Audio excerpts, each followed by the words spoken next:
너희 믿음이 어디 있느냐라는 제목으로 말씀을 전하려고 합니다. 오늘 예수님께서는요, 기적을 일으키십니다. 내용도 아주 간단합니다. 예수님께서는요, 계속 말씀을 전하시다가요, 자리를 뜨셨어요. 그러고 나서 어느 날의 이야기입니다. 하루는 이렇게 시작을 하죠. 어느 하루는 제자들과 함께 갈릴리 호수 저편으로 넘어가려고 배를 타셨습니다. 갈릴리 호수는요, 엄청 큰 호수예요. 여러분이 아시는 호수 중에 제일 큰 호수가 어딘가요? 글쎄요. 부사호로 할까요? 사실은 우리나라 호수 중에는 이만한 호수가 없고요. 비교를 하려고 보니까 안면도 있죠. 안면도. 섬 이렇게 길게 있는 안면도 있잖아요. 안면도 1개 반 하면은 그 호수 크게 나온답니다. 안면도도 엄청 크죠. 차로 가도 막 기니까 또 한참 걸리는데 호수가 그 정도 크기라는 거예요. 그래서요, 갈릴리 호수라고도 부르고 갈릴리 바다라고도 부릅니다. 워낙 크니까요. 여기를 이제 배를 타고 지나가는 거예요. 가시다가 예수님께서 잠에 드셨는데요, 마침 광풍이 몰아칩니다. 성경에는요, 몰아친다라고 안 써 있고요, 보면 뭐라고 나와 있냐면은 내리친다라고 써져 있는데요. 왜 그러냐면요, 바람이 높은 산에서 불어내려서 그래요. 거기에는 헐몬산이라는 산이 있었는데 여기가 백두산보다 100m가 더 높습니다. 거기에서 호수까지 바람이 확 치니까 갑자기 이렇게 몰아칠 때가 있었대요. 바람도 세게 불었겠죠. 근데요, 왜 그런 산이 없어도요, 바다도 그럴 때가 있잖아요.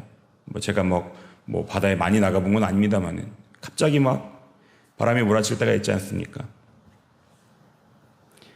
광풍이 막 몰아쳐서요, 배에 물이 가득하게 되니까요, 제자들이 겁에 질린 겁니다.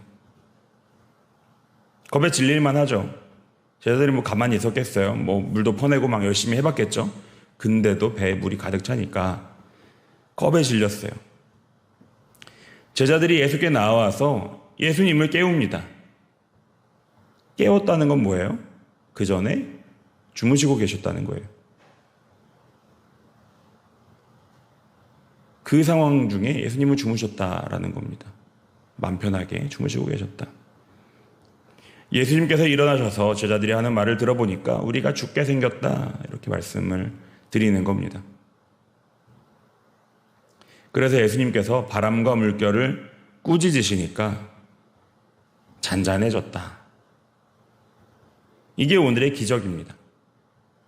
그런데요, 오늘 말씀에 이 본문, 우리가 배워야 할 부분은요, 거기 있지 않다는 거예요. 그 다음에 있습니다. 오늘의 본론은요, 25절인데요. 이 사건 이후에 2가지 반응이 한 번에 나옵니다. 먼저 제자들은요, 예수님께 놀랍니다. 놀라지 않겠어요? 그가 누구이기에 바람과 물을 명함에 순종하는가 하고 놀란다는 거예요.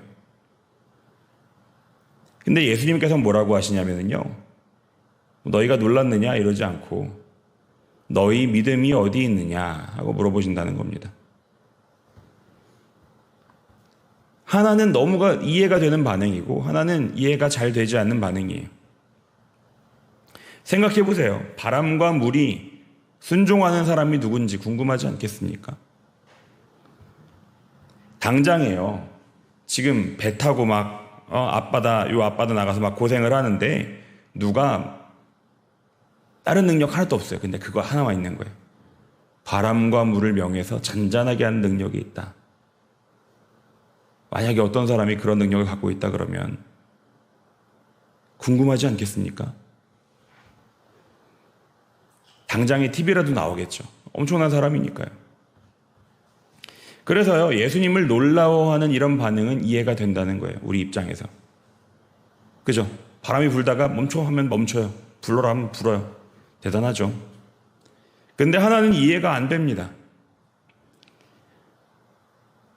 이 갈릴리 호수, 마리 호수지 사실 바다 한가운데서요, 광풍, 미친 바람을 만난 거예요. 배에 물이 들이쳐서 물이 가득 차면 이제 어떻게 됩니까? 가라앉는 거죠. 그 바람 가운데 누가 봐주기나 하겠습니까? 뭐 무전기나 있겠습니까? 없어요. 그냥 그대로 물고기의 친구가 되는 거예요. 역사 속으로 사라지는 겁니다. 그렇게 죽게 생겨서 두려워하는 제자들에게 너희 믿음이 어디 있느냐라고 책망하시는 거예요. 이 예수님의 말씀이 이해가 잘 되십니까? 오늘 우리가 알 수 있는 거는요, 적어도 예수님의 관점에서 그 제자들이 그렇게 두려워하는 것이 잘못되었다라는 겁니다. 따라해 볼까요? 두려워하는 것이 잘못이었다. 잘 이해가 안 되지만 그렇다는 거예요. 제자들은 그러면 왜 두려워했습니까? 그들이 어쩔 수 없는 상황이기 때문에 두려워했다는 거예요. 만약에 이들이 큰 바람을 만났는데 물 위에 있는 게 아니라 육지 위에 있었다고 생각해 보세요. 힘들긴 했겠죠. 막. 바람은 불을 줘. 어디 숨으면 되잖아요. 바람을 피하면 그만이잖아요. 근데 여기는 그럴 곳이 없어요. 심지어 이제 죽는단 말이에요. 빠져가지고 막 수영을 해봐야 얼마나 하겠습니까? 안면도 헤엄쳐서 건너갈 수 있겠어요? 어렵단 말이죠. 그것 때문에 가라앉게 생겼으니까 두려워할 만한데 근데 그들이 무엇이 잘못되었냐라는 거예요.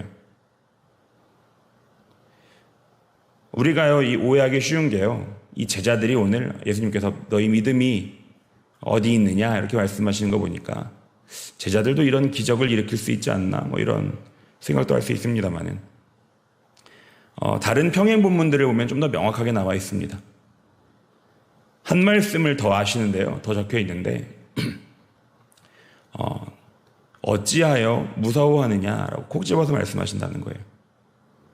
그러니까 믿음 없음은 이 두려워함과 바로 연결되어 있다는 겁니다. 믿음이 없기 때문에 두려워했다는 거예요. 그걸로 인해서 능력이 없거나 이게 아니라 두려워한다는 게 믿음 없음의 증거라는 겁니다. 오늘 예수님께서 그 제자들의 믿음을 탓하시는 이유는요, 그들이 두려워했기 때문입니다. 뒤집어서 말하면요, 믿는 자는 두려워할 필요가 없다는 거예요. 이것도 한번 따라해 볼까요? 믿는 자는 두려워할 필요가 없다. 오늘 그들이 두려워했던 것이 무엇입니까? 그들은요, 예수님과 함께 가고 있었어요. 그죠? 같은 배에 탔으니까요. 예수님이 갑자기 사라지시지 않겠죠? 예수님과 함께 가는 배 안에서요, 그들이 물에 빠져 죽을까봐 두려워했다는 거예요. 우리가 볼 땐 사실 그럴 수 있죠. 예수님을 모른다 그러면. 그러나 이것이 잘못된 이유는요, 그들이 예수님과 함께 동행했기 때문입니다.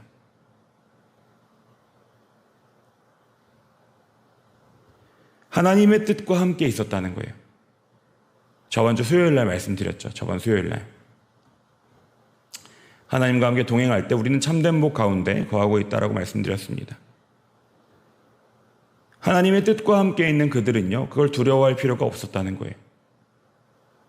그것은 예수님의 말씀대로 믿음이 부족했던 겁니다. 하나님께서 그들을 사용하시겠다고 예수님과 함께 붙여놓으셨으면 그들이 적어도 이렇게 끝나진 않겠다 라는 믿음이 있었어야 하는데, 그렇게 끝나도 심지어 괜찮다라는 믿음이 있었을 수도 있는데 적어도 오늘 이들은 그렇지 않았다는 거죠. 믿음이 무엇입니까? 믿음 저번에 말씀드렸지만 믿음은 신뢰예요. 신뢰. 믿음. 믿습니다 라고 하는 게 믿음이란 말이에요. 하나님과 하나님의 말씀을 신뢰하는 것이 믿음입니다. 자녀에게요, 콩나물 심부름을 시켰단 말이에요. 그래가지고 콩나물 좀 사와 얘기했는데 자녀가 막 두려워하는 거예요. 내가 슈퍼 갔다 온 사이에 우리 집이 이사 가면 어떡하지? 혹시나 부모님이 나를 팔아서 내가 딱 갔더니 갑자기 슈퍼는 없고 막 새우잡이배에 끌려가면 어떡하지? 그렇게 걱정한다 그러면요, 물론 그 자녀가 제대로 된 자녀인지는 건너뛰더라도 얼마나 슬프겠습니까? 신뢰가 없잖아요, 신뢰가. 믿음이 없는 겁니다. 우리가 믿어야 할 것은요, 이 세상의 일들 가운데요, 하나님이 허락하지 않으신 일이 없다는 겁니다. 이 사실을 믿으시기 바랍니다. 물론 마음에 안 드는 일들이 많아요, 저희 입장에서는. 그러나 하나님이 허락하지 않으신 일은 없다는 겁니다. 모든 일이 그렇습니다. 심지어는요, 마귀의 일들도요, 분명히 악한 일들도 하나님의 허락하심 가운데 있다는 거예요. 욥기를 보면은요, 마귀에게 모든 시험을 하게 하시지만 또 그것을 지켜보시는 이도 하나님이십니다. 그마저도 하나님의 뜻 가운데 있음을 알 수 있습니다. 그런데 지금 이 하나님의 일을 하기 위해서 바다를 건너는 그들이요, 이 광풍을 두려워하는 것은요, 예수님의 말씀대로 믿음이 부족한 거죠. 이것이 하나님의 뜻 가운데 없다라고 생각했던 겁니다. 예수님이 주무시니까 그 밖에 있나 보다. 그리고 예수님을 깨운 거예요. 적어도 그들이 비와 바람은 맞고 물은 퍼내는 노동을 하더라도, 혹여나 배는 가라앉을지 몰라도 그들이 하나님의 뜻 가운데 있으니까 적어도 우리가 의미 없지는 않겠다, 죽지는 않겠다라는 믿음이 있었어야 했다는 거예요. 오늘 우리는 어떻습니까? 우리 삶에도 비바람이, 때로는 오늘 말씀처럼 광풍이 몰아치기도 합니다. 물이 들어쳐서 배가 가라앉게 생겼을 때도 있습니다. 물론 그런 상황을 안 만나면 더 좋겠지만요, 아쉽게도 감히 제가 얘기하건대 삶은 그렇지 않다는 거예요. 더 오래 사셨으니까 더 많이 느끼셨죠? 삶이 막 그렇게 꽃밭이든가요? 저번 수요 예배 때 요셉의 이야기를 통해서 말씀드렸듯이 우리가 사람들이 이야기하는 복된 삶만 살 수 있는 건 아니라는 거예요. 사람들이 와, 저 사람 좋겠다 라고 하는 삶만 우리가 사는 건 아니라는 겁니다. 때로는 화에 처할 수도 있다는 거예요. 야, 저 사람 안 됐다. 너무 힘들겠다. 그런 상황에도 우리가 처할 수 있다는 겁니다. 그러나 중요한 것은 무엇입니까? 오늘 말씀의 제자들이 안심할 수 있는 이유는 무엇입니까? 바로 그들이 예수님과 동행했기 때문입니다. 저번 수요일에 요셉도요, 하나님과 동행하는 참된 복을 따랐던 것처럼 오늘 말씀의 제자들도 그랬다는 거예요. 그들은 그것으로 안심할 만했고요, 오늘날의 우리들도 그렇습니다. 왜 그러냐면요, 왜 우리가 똑같이 고생을 해도 안심할 만하냐면요, 하나님의 뜻 가운데 있기 때문입니다. 그분은 공평하셔요. 그분은 갚으십니다. 그분은 약속을 지키시는 분이에요. 우리가 하나님의 뜻을 따르는 예수님의 제자로 살아가는 참된 복을 산다면 우리는 갖은 고난 속에서도 고생은 할지언정 두려워하지 않을 수 있다는 겁니다. 그리고 그 고생마저 절망적이지 않을 것은 하나님께서 갚아주시기 때문입니다. 참된 복 가운데 사는 모든 자들은요, 그러한 줄을 믿습니다.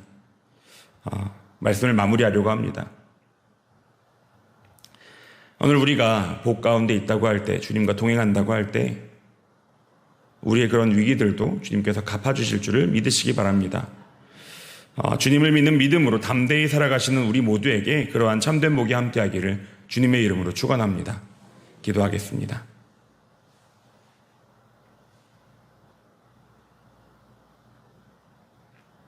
아버지 하나님, 믿음이 부족한 저희에게 말씀을 나누게 하시고 아버지, 그래서 믿음 가운데로 조금 더 나아가게 하시니 감사합니다.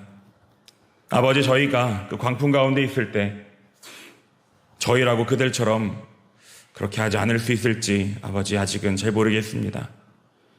아버지, 그러나 저희에게 믿음을 허락하셔서 아버지 하나님, 특별히 주님과 함께하는 참된 복 가운데 거하게 하셔서 아버지, 그렇게 믿게 하시고 믿음 가운데서 그 보답을 받게 하여 주시옵소서. 믿는 자답게 살게 하시고 믿는 자다운 아버지 그런 열매들을 맺어날 수 있도록 주님 도와주시옵소서. 주님 감사합니다. 예수님 이름으로 기도드렸습니다. 아멘.